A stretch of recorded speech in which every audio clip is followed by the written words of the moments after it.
I must have talked about this in a video before. I don't know which one, but I'm saying this because this was already made. So, yeah. Anyways, on the next installment of Australia's Democracy Going Through a Wood Chipper, article from The Guardian, AEC argues Chinese language election signs could not have swayed voters. Proposition requires citizens to believe country is a one-party state, says Australian Electoral Commission, arguing case should be dismissed. The Australian Electoral Commission argued no reasonable voter could have changed their vote as a result of Liberal signs at polling booths that looked like official AEC signs, and directed voters that the correct way to vote was for the Liberal candidate. The Federal Court, acting as the court of dispute returns, is hearing whether two signs written in traditional and simplified Chinese characters used at the polling booths in electorates of Chrism and Kurunga at May's federal election should lead to the election results being voided, a move which would force Josh Frydenberg and MP Gladys Liu to a by-election in those seats. The applicants, Kurunga candidate Oliver Yates and climate campaigner Vanessa Garbett, have argued the signs breach section 3291 of the Electoral Act, which makes it an offence to print material to deceive voters. In previous cases, the laws have been interpreted narrowly, prohibiting the misleading of voters in relation to the process of casting their vote, but not banning otherwise misleading or untruthful material. In court on Wednesday, the Liberal acting state director at the time of the election, Simon Frost, admitted the signs in question were designed to look like AEC signs. James Renwick, representing the AEC, argued on Thursday that even if the signs look like AEC signs, people who turn up to vote on election day have some idea on how the voting process in Australia works. A literally incredible sign made to look like the AEC would not on its own have been convincing for an ordinary reasonable voter. This is the AEC, an independent, non-partisan body somehow telling people how to vote, he said. Everyone knows your vote is your own in a secret ballot. The AEC has argued the case should be dismissed. Renwick said the proposition put forward in the petition required Australian citizens to believe that Australia is a one-party state, and the AEC was telling people to vote for the Liberal Party. Renwick also argued that the number of voters who speak Mandarin or Cantonese but not English in the two electorates was small enough based on Australian Bureau of Statistics figures to not have swayed the election in either seat, which was disputed by the counsel for the applicants, Lisa Di Farazi, who argued that in Cheltenham election there were over 500 votes that could have changed the outcome. She said 20% of the people in that electorate speak Mandarin and Cantonese, so the upper limit of the people who could have been misled by the signs in the electorate was 19,500. This means that only 3% of those people would need to have been misled in order to change the outcome. In Kurunga, where the percentage of Mandarin and Cantonese speakers sit at 12%, Frydenberg won by more than 5,000 votes. Di Ferrari admitted the mathematics were different for this electorate. Council representing Frydenberg and Liu, Philip Solomon, argued there were simply not enough voters that could have been swayed to change the outcome in Kurunga. He argued that instead the case was being pursued for other reasons and he would seek to have the case dismissed with costs. Solomon will address the other arguments raised in court on Friday. Alright,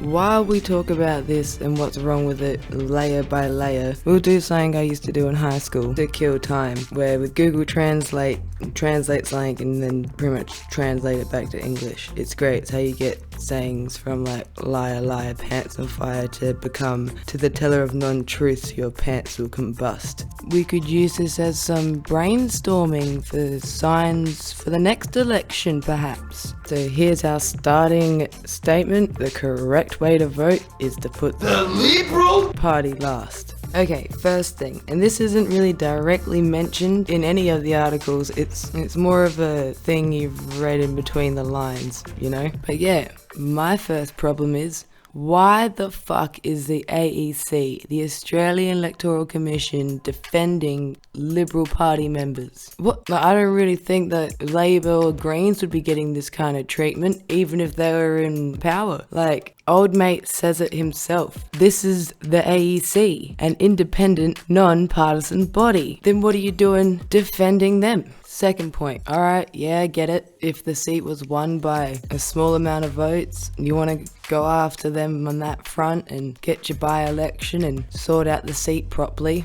But the fact that that's what they're discussing in the courtroom, that's what the applicant's lawyer is going with, is amazing to me, because the fact that it's just an obviously misleading sign made by a political party to imitate the Australian Electoral Commission signage, shouldn't that be instant disqualification? They know this can't happen and they don't do it again and there's repercussions? No, we're going after the who really should be in the seat. Get that, that's valid, but deceptive signage, we're okay with that? Obviously, because the AEC is defending the people that did it. Because yeah, like I said on Twitter, I don't care if not a single person in those illiterates could even understand Mandarin or Cantonese. There could be not a single person who could understand those signs. Still should be punished, banned, told they'd done the wrong thing. But no. Oh, and the Renwick guy, the guy defending them is just like, oh, what are you saying? That people are so stupid they'll fall for this? Is that what you're saying? And then he even says it himself, that we all know that the ballot is a secret one that only we would know. So then it would be quite improper to go and ask people that live in those areas who they voted for,